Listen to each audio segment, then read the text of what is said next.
welcome to LOA Today. I'm Walt Thiessen. With me today is Debbie G of Spirituality Gone Wild. This is your daily dose of happy. We are so happy you decided to join us today.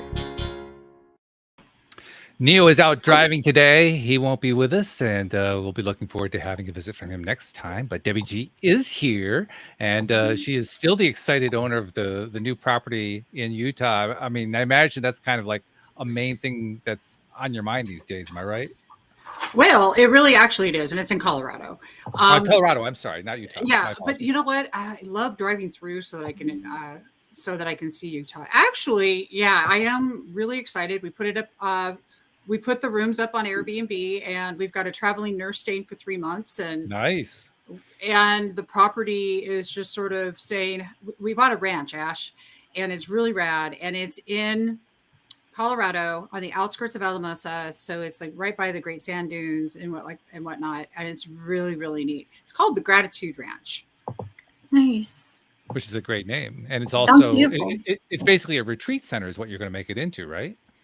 Correct. That's what it will become. Hip camp and all types of fun stuff for healing journeys out there. So it's going to be it is fast becoming that. That's very. But I'm cool. excited about our new guest. Tell me about. Yeah, well, we got to learn a little bit more about Ash. Her name is Ash Pariseau, and Ash has a story that is very much like the same kind of story you see a lot on social media. Usually, young women, usually complaining about how either they are in abusive relationships and they don't know what to do about it, or they are not sure where the good guys are, or whatever. And Ash faced the same kind of dilemma, but unlike many, she took some constructive action to figure out what was going on and ultimately to make changes in herself, and became an expert as a result. So this is going to be a really cool conversation we're having here. So Ash, first of all, thank you for joining us. How are you doing today? Thank you for having me. I am doing awesome. How about yourself? Doing fine, thank you. And you got to give us a better, more detailed version of the story than I just gave, because I really kind of gave like the 10,000 foot view. Well, it's one of those conversations that I see coming up time and time again, and I'm sure you guys do as well. Young girls asking, where have all the good men gone? It seems to be one of the most popular questions in our, dating culture today. Mm. And it's just, I really like to explore certain things that women are having issues with. And there are some patterns and things that I've noticed. It's just one of those things that I don't know if I would say that I have all the answers, but I do have a little bit of insight. And through my writing and through my coaching, I like to help women explore that. And, what does a good man look like to them? And what are they doing? Like, what are the steps that they're taking to achieve their goal of finding a man who they think is a good man? So I'm in here in the mix, just helping women out, figuring out who is the good man that they're looking for. And I would like to help them find that person. Which is a laudable goal. And I also gather that you went through your own stuff. Tell us about your own experience. What was your experience like that led you to this? Yeah, well, like a lot of young women, there was a lot of, trial and error and figuring out what my interests are and what kind of person I am, what kind of person I align well with. And, like a lot of women, I've, dated a few different guys in my late teens, early 20s. And not all of them were a good fit for me. And some of them are just downright no good. Mm-hmm. And, you got to kind of figure it out. And, just through time and through self-reflection, self-awareness, I began to just notice certain patterns and make small adjustments in myself and the type of person that I was paying attention to.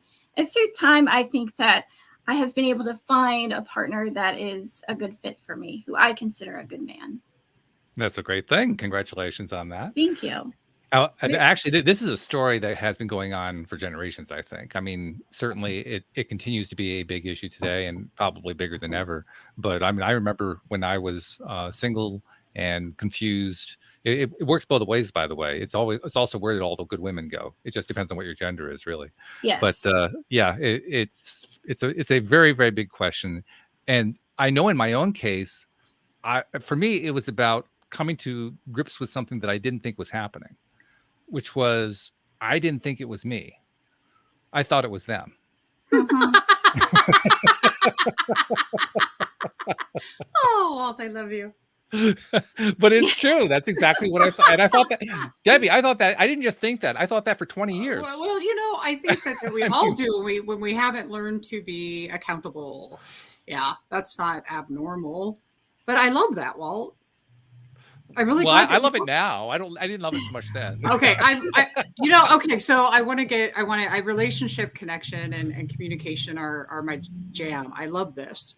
Let's talk about value systems, because it's my guess that you got really in touch with your values. Mhm.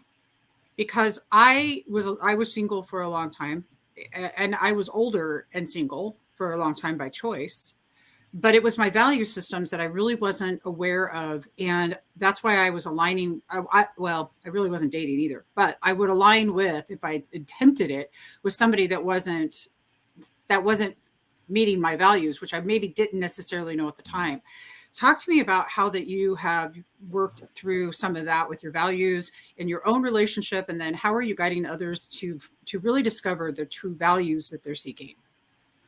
Yeah, well, I've always been someone that's more interested in long-term relationships, long-term connections that could lead to marriage. So when you think about, the vetting system between short-term and long-term relationships, you're often talking about completely different criteria. And I think that that's something that a lot of women don't understand. They'll say, well, where all the good guys go? And they'll ask me. And then I'll say, do you want the short or the long answer? I love it. The short answer is there are good men everywhere. You just got to know what you're looking for. And then they, a lot of these women say, well, I want a good man. And then they think, well, that has to be a man that has, this amount of income, this kind of a job, has a nice car. And they look at all of these very tangible, outwards, surface area things that look good on paper, but they're not digging into his personality. They're not digging into his character or his moral compass. They're not and a lot of these women don't understand, who they are as people and what type of personality they fit well with. So when they just look at things like, the wealth and status of a man and, how much money he has, that's good, but it's, it's not going to take you to the long term in and of itself. So that's kind of the thing that I help women sort of, dig into is, are you looking for somebody that looks good on paper? Are you looking for somebody that is going to be a potential life partner? Yeah, in other words, who are they really at, and what is that real person like that you're looking for? Yeah. Not what do they look like in terms of, like you say, what do they look like on paper, but who are they? Exactly. Because that's it. I really did. I dig that, because it is. I remember kind of skipping over all that. Yeah, I think we all do, right? I just skip over it. He's hot. Done deal. Right? Just over. Yeah, I just not even those. Yeah, and then later go, yeah, I probably did see that at some point that wasn't going to work. Yeah, and I understand attraction and passion is very strong, and those things are important in any relationship too, but once the novelty of that wears off and you get past that honeymoon phase and then you get comfortable with each other, then you're left with somebody who might be hot, but maybe you can't stand them otherwise. Pretty much. That's well it. said. I love this. Okay. Yeah. Dear golly. Yes. So as I've gotten older, the thing that became more important to me was my emotional attraction. Mm-hmm. Way bigger for me right now. My husband's watching right now, actually. Hey there, Joe. And he knows we've talked about this because I feel that is there's longevity and emotional attraction versus physical attractions. And I think that's kind of what you're saying too, but I would love to hear your thoughts on that. Yeah, definitely. Emotional attraction, you have to know, you have to be a self-aware person, first of all. And then when you get to know somebody, it does take time. You can't just, date somebody for, a week or two and then, expect to know whether or not this person is a good fit for you long term. So it takes time. And, especially with emotions, you don't express yourself and really get to know the other person emotionally right away. So when you take your time, you just kind of have to, just keep yourself in check and how things are going. And I think one mistake a lot of people make is they jump into commitments very soon. And then, they'll move in with somebody really quickly, making big commitments that are kind of hard to get out of if things don't go well. It is fair, emotions are something that you have to just take your time with, for sure. I think it starts with knowing yourself, really. Yeah. Which is probably the one thing that's what I was referring to earlier when I said it was about me, because really I didn't know myself as well as I thought I did. Yeah, I hope that answers your question, Debbie. Oh, I think that was fantastic. And I agree. There is getting to know each other without all of the walls up and everything. And Walt, you're right. I thought it was all them too. Don't worry. Oh, for sure. I thought for sure I just picked the wrong guys. Over and over. Over and over. Yeah. Can you believe how it's them? I don't even understand. It's amazing how many of them are. I tell you. How many people actually came to you and said that? And what do you give me a fun story. Give me a fun story. Well, I think to a degree, for a little while, I was telling myself that. But the thing is, I think that the one thing I realized is that when you keep, I think that the question of where have all the good men gone, if you want to know my honest opinion on why this question is being asked so much, and I think that it's almost like a blame shift, because if we get to even suggest that there might be a lack of good men, or just if we're swapping the genders, good women as well, just good people, then we get to almost convince ourselves that it's not us, like you guys were just saying, like there's just a lack of people, and that's why we can't find it, because they're not out there. So we almost get to excuse and like trick ourselves to excusing that we can't find anybody because, oh, it's not that I'm doing something wrong, it's just because that they don't exist. And that's one thing that, although I think it's easy in the moment to believe because it makes, that ego feel good, but in the end you kind of realize like how many good people that you're going to run into in life. And if you just have like a closed, bitter mentality that there's no good men or women left, you're already, shutting yourself off from the potential of meeting somebody who could be well suited for you and somebody who you could love and have a real connection with. Yeah, I think that's very true. And I also think it's important to do what we can to take blame out of the equation entirely, because you're right. We could be shifting blame, but all that really means is that we were blaming ourselves in the first place. And that doesn't help either. I mean, blaming ourselves, blaming others, it doesn't really matter who you're blaming. The blame is really just messing things up. Exactly. So instead, we got to shift the whole thing around. So we're not thinking of it in terms of blame, but we're trying instead to understand, how can I not only be a better me, but how can I do a better job of finding the better him or the better her that I'm looking for. Exactly. Yeah. What about the mirror? The mirror that we are for one another. How do you see that working in, because this is one of the things I know, that whatever I'm seeing in my hubby that's irritating me is probably something within me that I'm not speaking my truth about, or this type, that kind of thing. How do we get it through to, how do you get it through to the people that you're working with, that there's a mirror there, that there's an accountability process? Do you take them through one to help them to get to the self-awareness point? Yeah. So like in a coaching session, I'll ask certain self-reflecting questions. And we call these powerful questions in the coaching space. And it just, in the actual coaching sessions, I don't like to give a whole lot of advice unless I am asked to give advice. So I'll just kind of ask them questions just to kind of get the gears turning a little bit. And, just make them, well, not really make them, but just sort of hold space for them to come to an awareness. And I like to ask questions that people have never really thought of on their own, just questions that aren't really native to how, what you would think about, just sitting by yourself.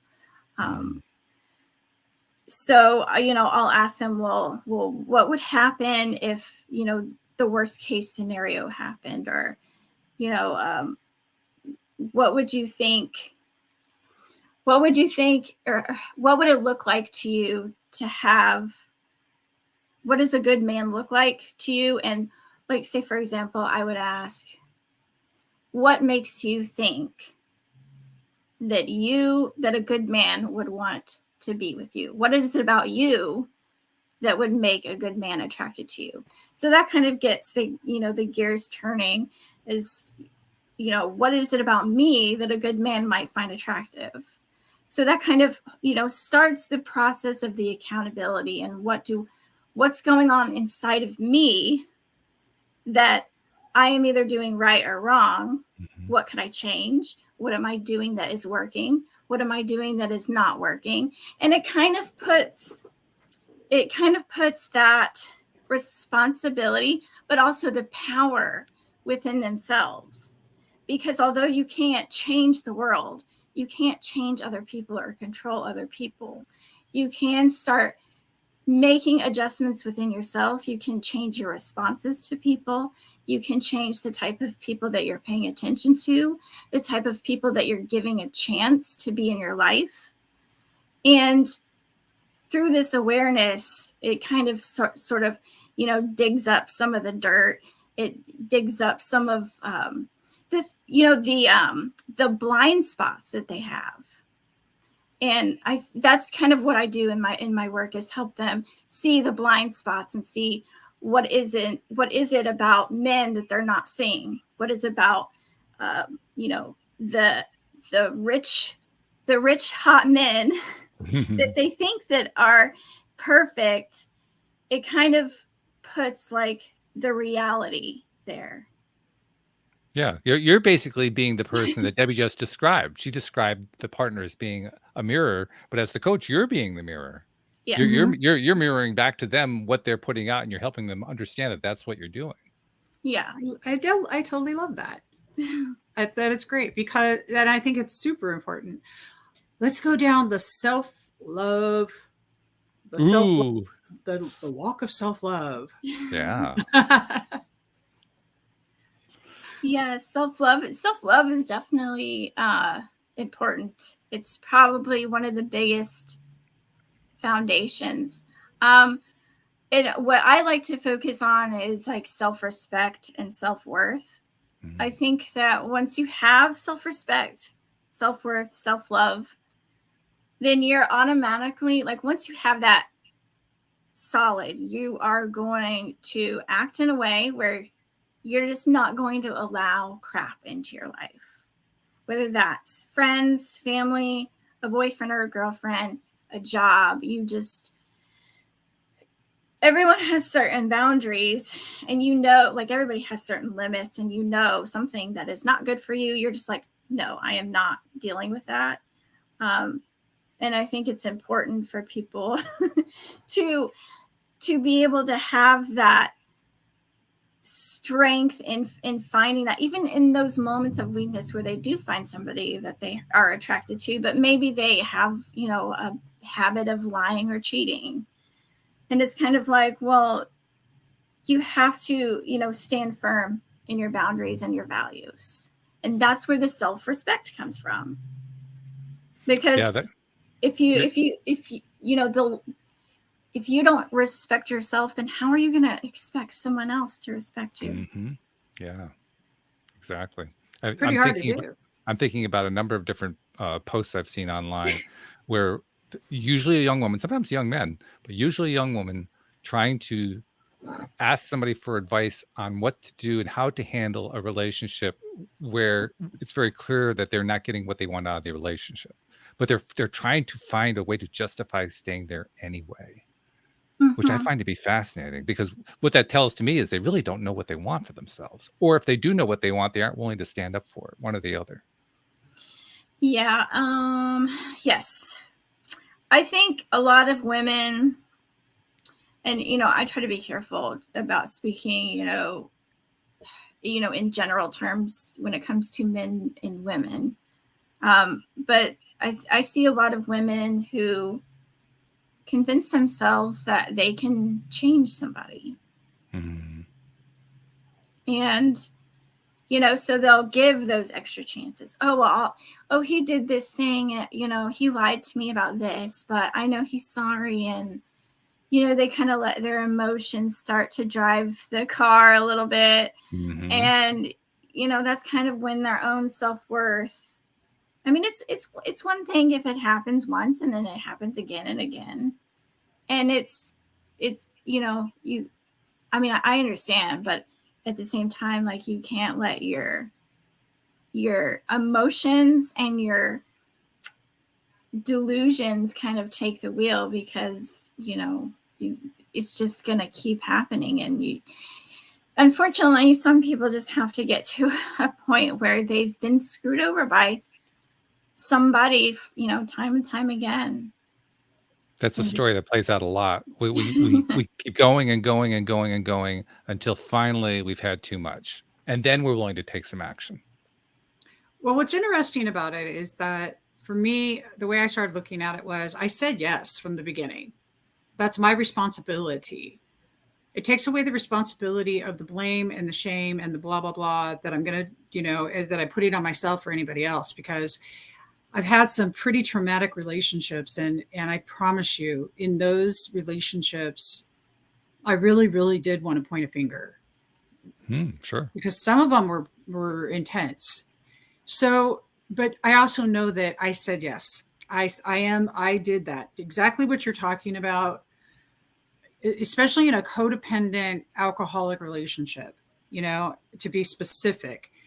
There's that dynamic that I had when I was younger, that I feel that I really came from that place. Trauma bonds can be addictive. Trauma bonds can be addictive. Yes, exactly. Yes. It's that trauma bonding. You know, you get together with somebody, and I went through this, and and I went through that, and then and then we think we're going to have a relationship that makes any sense, and it doesn't. But I always know that I did say yes. So yeah, some of the outcomes. That's hard to face up to. I mean, well, you may have known that you said yes, but was that easy for you to admit to yourself? At that time, I didn't look at it that way. Yeah. This didn't even happen until a few years ago, and I'll be 55 in January. So this took me a long ass time and a lot of mishaps. Well, a lot of training. I was like in boot camp for a long, long time. Yeah. Hey, I totally identify. I know exactly what you're talking about. I mean, I didn't go through physical abuse or anything like that, but I sure did go through a lot of self-abuse. I mean, I was good at it. There you go. I mean, it's nice to have a skill, but I mean, that's not one I really want to put onto the resume. I'm just saying. Victimization is such a Oh yeah, there's an Oscar over there in my closet. I'm keeping it for when if I ever need to pull it out again, just for a big reminder. There you go. Yeah. On how on my darling narcissistic patheticism that I would get myself into.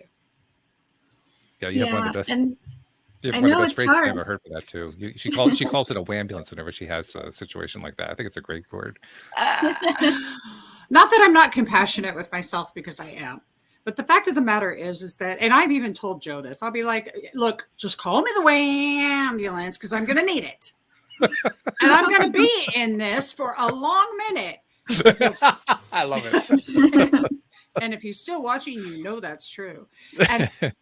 But it took me a long time to get here, and what I love that you're doing, Ash, is that you're stepping in to help people, young ladies that are really, this is dating and relationship and connection are definitely our biggest challenges in life. And so we need people like you to help guide us, Yeah. I always recommend people after a breakup. Do you recommend this by any chance? Do you say, okay, you need to be single for at least a year, period? Yes. No dating, no, I love you. Rock on. Absolutely. And, and I'm sure, I don't know if you've, had experience being this way, but I know a lot of people who, will get out of a relationship and then they don't know what to do with themselves. So they get right into the next one. Mm-hmm. And then it's like, you don't even have time to recoup, and then it's like, and a lot of people, they do this so long and they don't even know how to be with themselves, let alone with somebody else. And yeah, I do see that a lot, but it's the blame shifting, it's the victimization. All of that is something that I hope that I can be of some kind of a facilitator and helping, and not just pointing the finger and telling people what to do, but to help empower them to see that there's more power in taking action and making adjustments within yourself, instead of just going, oh, well, I can't find a good man because of this reason or because of that reason, and it's not my fault. And like I said, it might feel good to say that in the moment, because that, lets the heat off of you for a minute. But at the end of the day, it's like, what, you can't, then you sort of, give control, you give that power away to everybody else. And in the long term, that hurts you, because when you don't feel like you have the power, then you don't make any changes. And then you eventually just don't get what you want.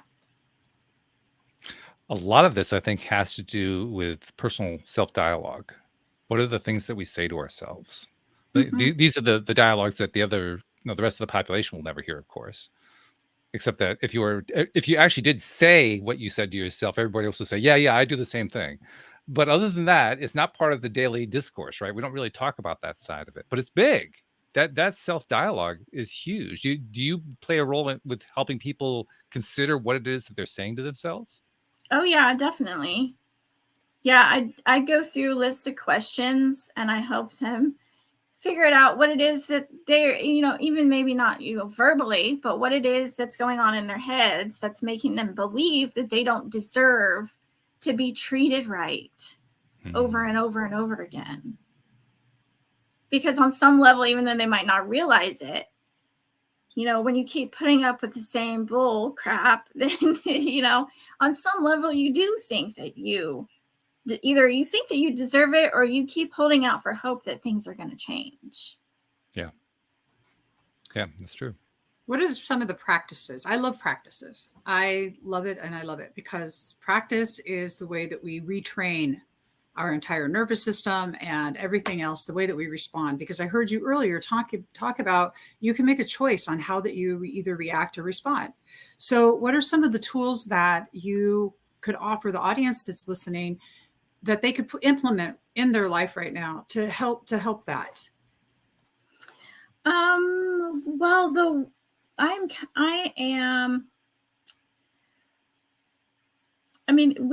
there are tools, there are kind of practices that I use within the coaching sessions.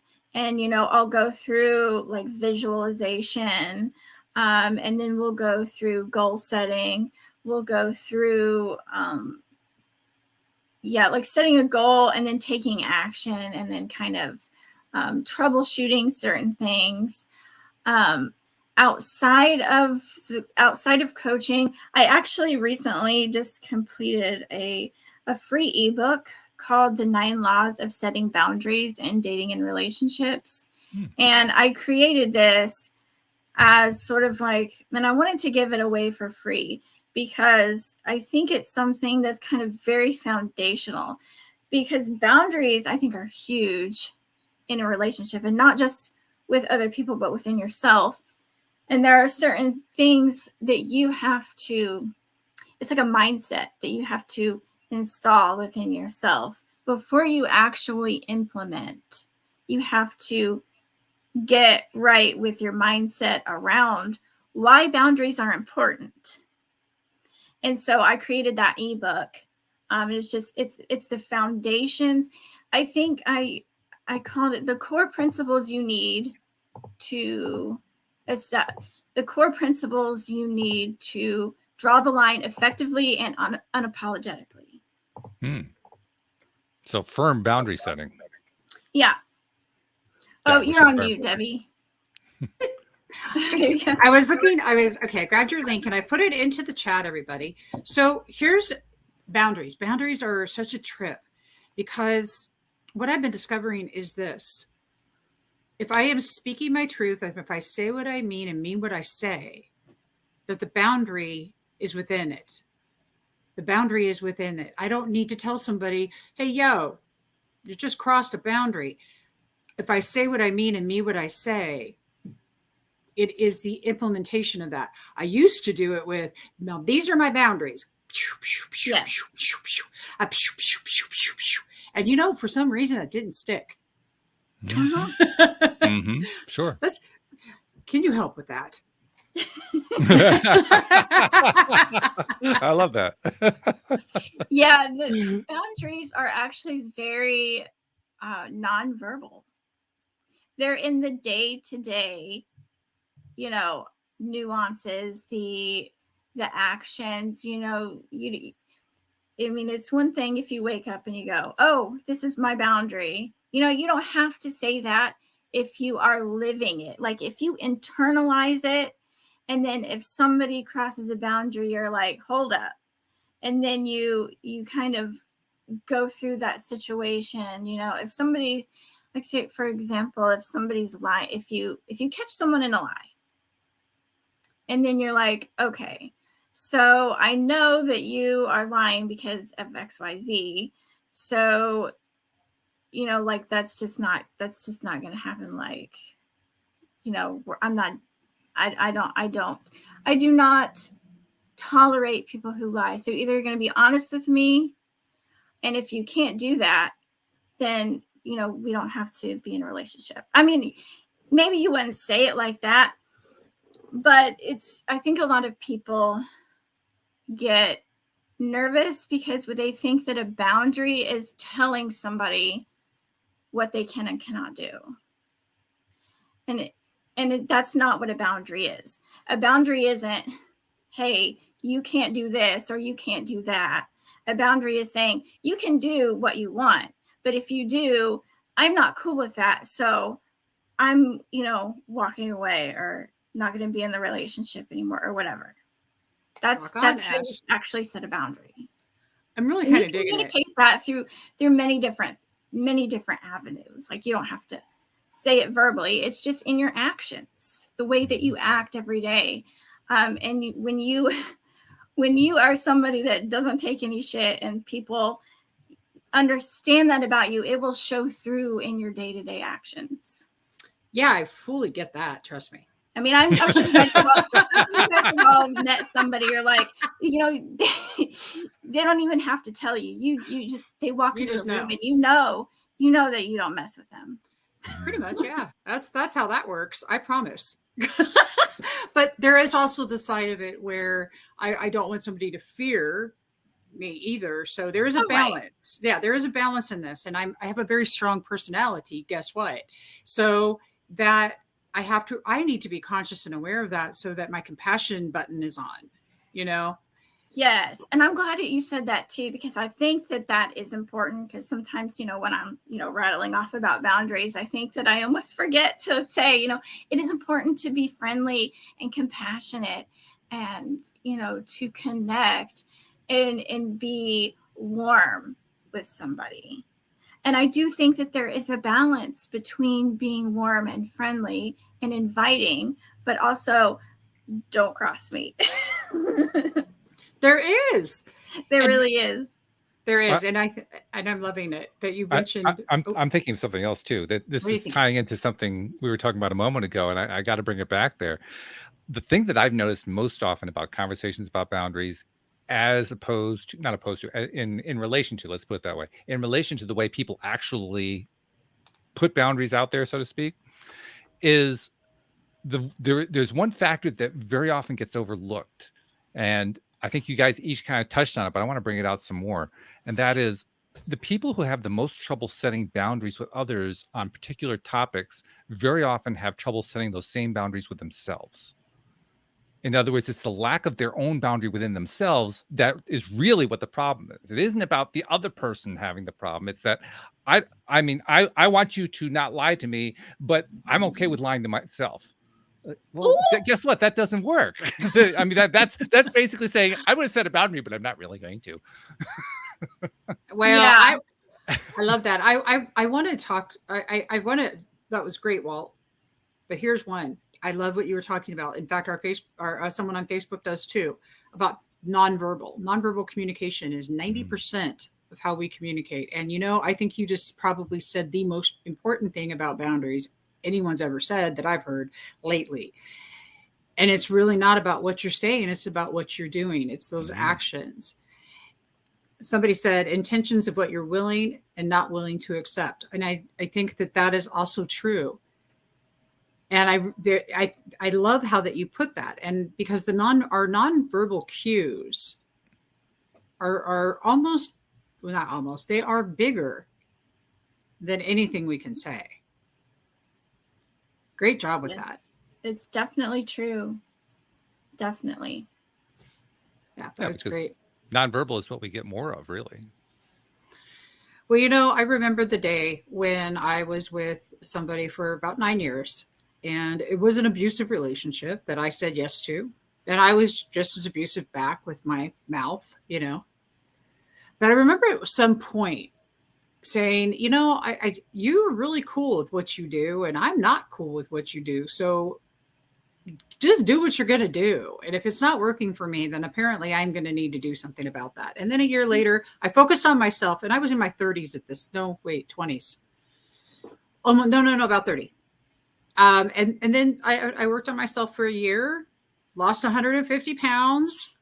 Wow. Got my shit straight for real, like that. But there was this. And so when you were talking about that, because basically that is what you said. And I'm sat there and I'm like, I remember actually doing that. But man, I'll tell you, it was tough to get to. So it's that recognition, though, that you can recognize in yourself. There's a greater need here than somebody doing what you think that they need to be doing and really getting into what you choose for yourself. And if they're not doing stuff that doesn't work, well, if it's abusive, I highly encourage to get out. But other than that, yeah, and I've been there too in that, and there's, but all of that really is important because it's what brought me to where I'm at today. But the boundaries were the biggest thing. I didn't have a boundary. Oh my word. So what do you say to those out there who are listening to you like I was?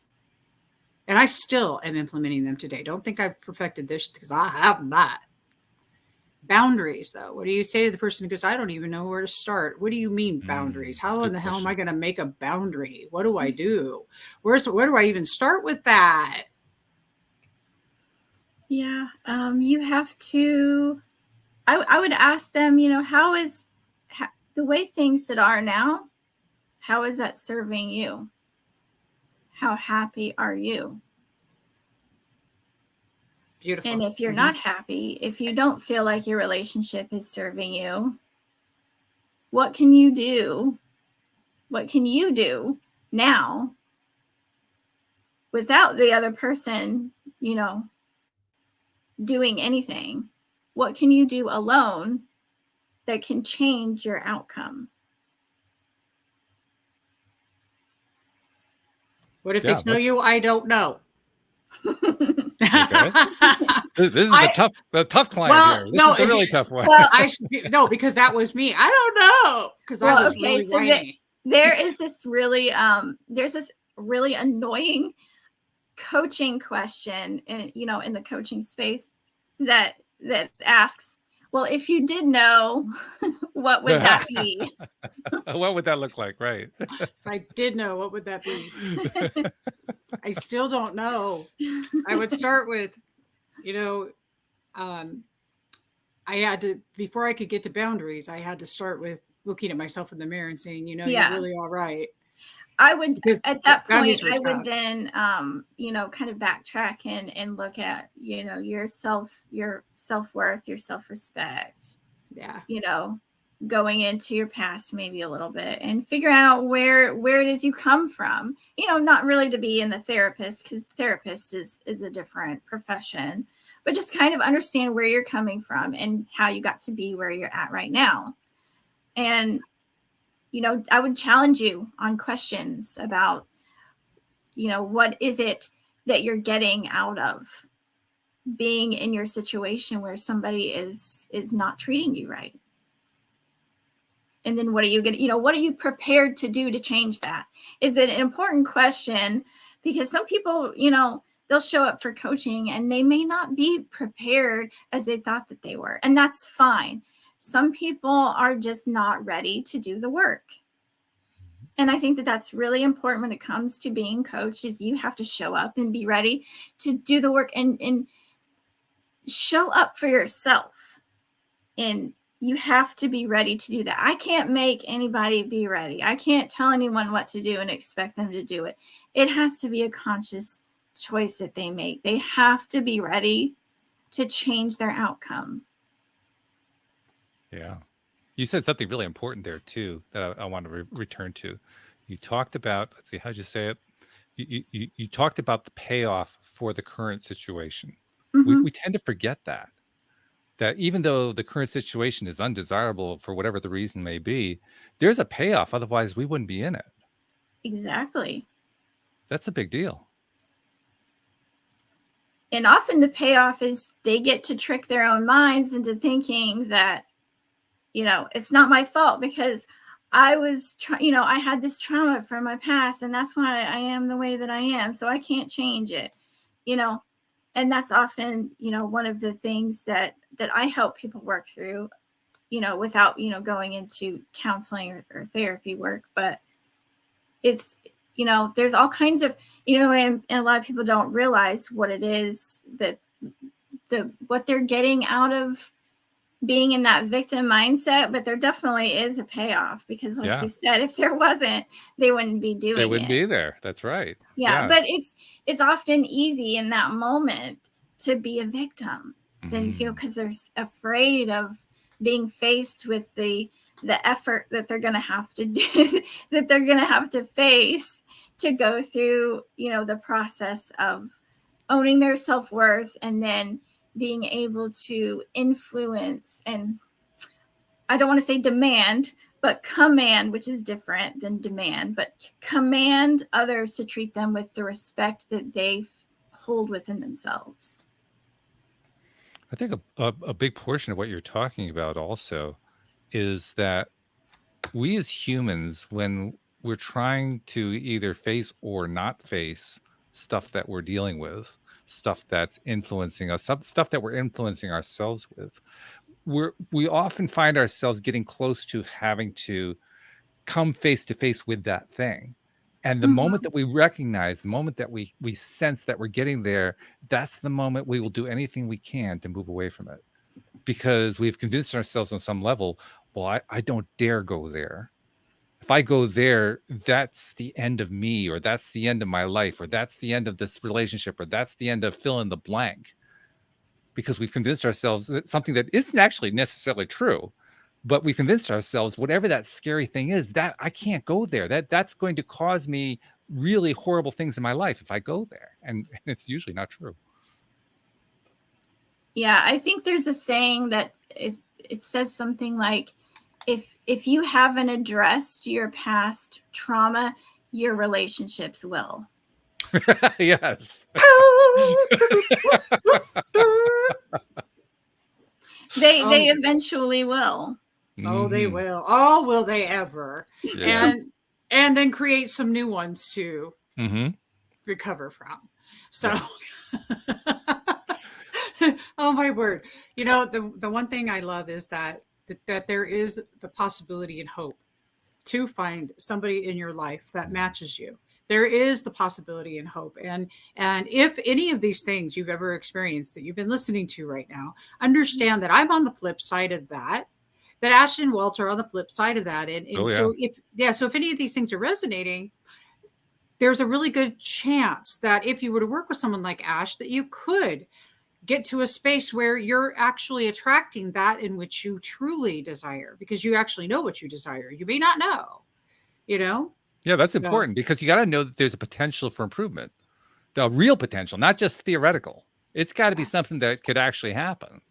If you know that, I actually think anybody who's dealing with any kind of relationship issue, or really any kind of life issue, if they knew that the thing really could be resolved in a way that would actually feel good to them and benefit them, I think they'd be a lot less afraid to go after it. I just think we convince ourselves it's not available. Definitely. Yeah. We get stuck. We get stuck. And how can you get anywhere if you're convinced that it's not available? Right. You can't. It just doesn't work. You know, we get stuck. It's like a broken record that's, you know, back in the day, I'm old enough to remember records, and, you know, you're stuck. You're like, same shit, different day. What? Why are you so bad? In my day, it was the cassette tapes with like the little crinkles and the. Oh God! There you go. Yeah. Okay, that's it. So if you're crinkled like a cassette tape, then you probably need to just give Ash a call for real. Okay, get uncrinkled. Get uncrinkled. Get straightened out. I love it. Seriously, you know, there's some of these things that I truly wish that I had known when I was younger, because I just do. But I'm really grateful that I know them now. And that's why I'm so excited about you, Ash. Like I said, you're reaching an age group that needs this right now. Yeah. What's super is I have watched in my life how that it has went to younger and younger generations that are now starting to get involved with, why is this happening and how can I change it? You know? So what is your favorite story of inspiration? My favorite story of inspiration. It could have been a client, could be you. Could be something that somebody told you. I mean, I've been very motivated by, you know, my experiences as well with, you know, I've had, you know, some past relationships that weren't healthy either. And just, you know, convincing, you know, just being convinced that, well, for me, it was more about, I think I used to be like pretty heavy in a codependent mindset, you know, in my late teens and early 20s. Like, if I'm not someone's girlfriend, then I am nobody. Yeah. Even though, you know, maybe verbally I wasn't telling myself that, but the amount of devastation that I used to feel when I was broken up with by a boy in high school was unreal. Like, it was so intense, like way more than my friends were having. I mean, I wasn't eating, I was losing weight. Wow. Yeah. I mean, and I just thought, what is going on here? Like, why do I feel so like the world is ending just because, you know, a boy broke up with me? It's ridiculous. And I remember having these thoughts like, why is it so hard on me when my friends, they might be down for a few days, but then they bounce back? What's going on there? And I think ever since then, over years, I've realized that I had a major mindset issue. And I felt that I needed somebody. And it took time for me to realize that I can be with or without someone and be okay and be happy and be a functional person. And that I don't have to be treated poorly just to be with somebody. And it took a long time. But there, I had a relationship with someone who I found out was having some pretty serious mental health issues that could potentially put me in a dangerous position. Yeah. And even though it was hard, I had to tell myself this is not my future. Like, I can't have a future with this person because it would just be too toxic. And that, in going through that period, I think has been my motivator for helping others, because I remember so well how it felt to just feel, such a loss of controls, and like my self-worth depended on somebody else. And it was so hard, and it breaks my heart to know that there are other people going through that.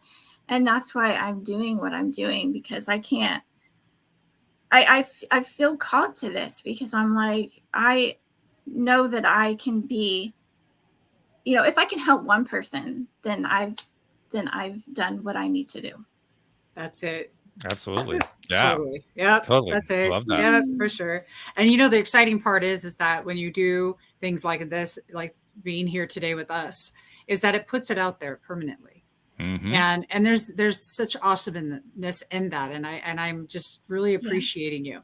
And thank you for sharing your vulnerability. I can only imagine what that must have felt like at that time, to have to make a decision. Maybe not so, it sounds to me like it was a really tough moment in your life, but it was also the moment that you saw that you'd be okay anyway. And I think that was the most important thing, is letting people know that you're going to be okay. You're going to be all right. And I love that you're doing that. Did you have a coach or a mentor of your own, somebody that you talked to that helped you get past that key stage? To make that it's never always one place. This is where the whole thing changed. But very often there's somebody or more than one person who helps us get there. Was there anybody like that in your life? If there was anybody, outside of, I watched a lot of, self-help gurus, in the last decade or so. But really, even before then, I would say that my mom was, somebody who, although, she didn't have perfect relationships by any means. Actually, I found the best coaches don't necessarily have good relationships early on. They learn how to have them, but they often came from having really lousy relationships. That's what made them good coaches. Yeah, but when I remember when in those low moments where I, was, where my heart was broken by somebody, I would call her, crying, mom, and then she would always kind of have, she almost kind of took like a little bit of a tough love approach, like, forget that person, like, you're better than them anyways, like, snap out of it. She did it lovingly, but it kind of just, I think, understanding like that she believed that she felt that I could do better than this. And I'm like, she believes in me. Why don't I believe in me? You know what I mean? So I think that kind of, helped motivate me to do better. Well, plus having her faith in you like that, it's going to help reinforce your own faith. Yes. Just because of what you said. If she believes in you, it just makes it easier to believe in yourself, just because somebody else believes in you. Yes. Actually, I just absolutely love that because that's what moms do. Yeah. We believe in our babies, that's for sure. And I love that she showed you that you could believe in yourself and that you're showing others that they can believe in themselves because as being their coach, you're believing in them. So bravo. Thank Yeah, you. absolutely. Yeah, Welcome, I'm honey. curious. Do you actually when you sit down with somebody, you're going to do a session, help them out with whatever it is that their issues are. Do you actually go through a process I've heard many coaches go through where you just sit with yourself for a few minutes beforehand and you actively put that person in your mind in a place of being the person they're trying to get to? Yeah, I definitely try to empathize with, whatever situation. I mean, if I go into it, especially once we've gotten into a few sessions and I really understand what it is that they're dealing with, I do, kind of take on that mentality. And it's almost like I start to experience certain things with them, Mm, and that's one thing, in my whole life, I always thought that I always considered, do I want to be a therapist or a counselor? I mean, I guess I'm kind of, doing similar things, but I always remember being a little bit nervous because I thought, well, am I gonna, start attaching myself to some of these, problems valid that people concern. have? Yeah, that's very valid. And sometimes, I mean, and it is. Sometimes I think, like, I wonder if so and so's doing okay, but that's Mhm, just human. mhm. I don't obsess myself with, certain people's personal lives, but I think that it is important to have empathy and to truly care. But I have to have boundaries myself, how much I can Sure. care before this is starting to, dig into my personal life. So, I mean, I have boundaries within myself, even as a coach. You have So, to, yeah, otherwise you really can't coach. right. Yeah, you do. You can't. You have to. Wayne Dyer said it best. Just remain unattached from the outcomes and practice the art of non-interference. Mm, Just That's allowing that's that's beautiful. I love that. it is. Well, things. well, Dyer I, was an amazing man, no doubt he about it. was Yeah. seriously. Wayne Dyer was like incredible, incredible. If anybody's listening to this right now, change your thoughts, change your life. Go Yeah, read yeah, it. there's a good title I right there. tell you what. Yep. Ash, it's been seriously delightful to meet you. And I hope that those are listening, if you have any of the things going on that we've been talking about, please reach out to Ash. And I've posted damesthatknow.com right into the chat, jamesthatknow.com. And how do they get a hold of your new ebook? Yeah, so it's actually not linked on my website yet. But if Okay. you go over to my Instagram is linked on my website, or you can just type in Instagram/Ash Pariseau. If you go to the link in my bio on my Instagram, it will tell you how to get the ebook. I Very see good. it. Oh, the link tree's there. Okay. Got it. Yes, the Okay. link Let me tree. just, I'll just grab I'm going to pop the link tree right here into the chatty too. Here you go. Here, everybody. We'll make There sure you that are. gets into the show notes along with the main website link. So we'll get both of the links in there too, so they can find you and they can find the freebie as well at the same time. Something else I want to add to what Debbie just said, because I agree with her totally. I want to thank you on behalf of the people you've never met, that you've never talked to, you never will talk to, but they've heard you on a podcast, or they read something that you wrote, or they heard about you through a client that you worked with. All these people whose lives you have touched, and you will continue to reach out and touch more and more people's lives, but you'll never hear from them. You'll never know about them. On their behalf, I want to thank you for what you do, because you're helping them in ways that you don't even see. That's right. Yes, that's very important. Yes, I really appreciate that as well. And we appreciate you too. We Yeah. appreciate you, Debbie. I mean, Thank you. you were the perfect interviewer for this. You really were. I mean, because you know the Yes. subject. You have been through this so many different ways, and you know the subject inside and out. Man, I was so glad this is a show that Ash chose to be on, that you were here too. So thank Me you. too. I love this topic of conversation. And It's great. Ash, I appreciate you tremendously. Thank you for being here today. Well, thank you. Thank you for asking me to come on. I was on, I got the request. And then I was like watching a couple of your episodes, and I'm like, man, these guys are really cool. Like, they're just, laid back and conversational. I was like, yes, I definitely need to have a conversation with them. Fabulous. Well, we're glad you said yes. That's a great thing. So thank you very much, Ash. We appreciate you. Thank you to our podcast listeners everywhere. And we will see you all next time here on LOA Today. Goodbye, everybody.